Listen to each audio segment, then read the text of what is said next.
மனிதனுடைய குணம் அப்படிங்கிறது மாறிக்கிட்டே தான் இருக்குது. நிறைய சுயநலன் வர ஆரம்பிச்சதுலேருந்து எல்லாரையும் ஏமாற்றுங்கிறது எப்போ நடக்கும்னே சொல்ல முடியாது. ஆனால் என்ன தான் ஒரு ஏமாற்று வேலைகள் பண்ணாலும் தன்னுடைய குடும்பம்னு வரும்போது தன்னுடைய குழந்தை, தன்னுடைய மனைவி, தன்னுடைய பெற்றோர்கள் அப்படிங்கிற ஒரு எண்ணமும் அவர் அந்த இடத்துல ஒரு சாஃப்டாக மெயின்டைன் பண்ணுவாங்க, கண்டிப்பாக மெயின்டைன் பண்ணுவாங்க. ஆனால் அதையும் உடச்செறியக்கூடிய ஒரு விஷயம் இருக்குது. குழந்தையா படித்தா படிக்குது, சாப்பிட்டா சாப்பிடுது, என்னமோ எக்கடை கெட்டு போகுது. பொண்டாட்டி பிள்ளைகளா, பொண்டாட்டியா என்னமோ சாப்பிட்டா சாப்பிட்றாங்க, என்னமோ பண்ணுறாங்க, ஏதோ ஒன்று கட்டிட்டோம் அப்படிங்கிற மாதிரி இருக்கிறது.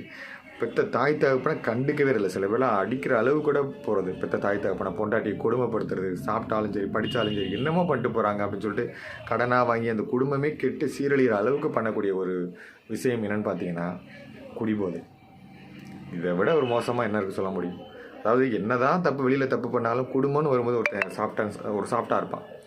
ஆனால் அதையும் உடச்செறியக்கூடிய ஒரு விஷயம் வந்து குடிபோதை. அந்த குடிக்கு ஒருத்தன் அடிக்ட் ஆகிட்டானா அந்த குடும்பம் அப்படியே சீரழிஞ்சு நாஸ்தி ஆயிரும். தயவு செஞ்சு குடிக்கிறத விடுங்க.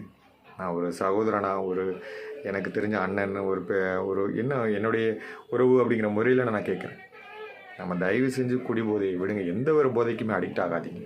அது உங்களுடைய குழந்தைகளுடைய எதிர்காலத்தை பாதிக்கும். உங்களை நம்பி தான் அந்த ஒரு குடும்பம் இருக்குது. அப்படிங்கிறப்ப நீங்கள் குடிபோதைக்கு அடிக்ட் ஆகும்போது அந்த குழந்தைகளோட நிலைமையை வச்சு பாருங்கள், மனைவியோட நிலைமையை வச்சு பாருங்கள், பெற்றவங்களோட நிலைமையை நினச்சி பாருங்கள்.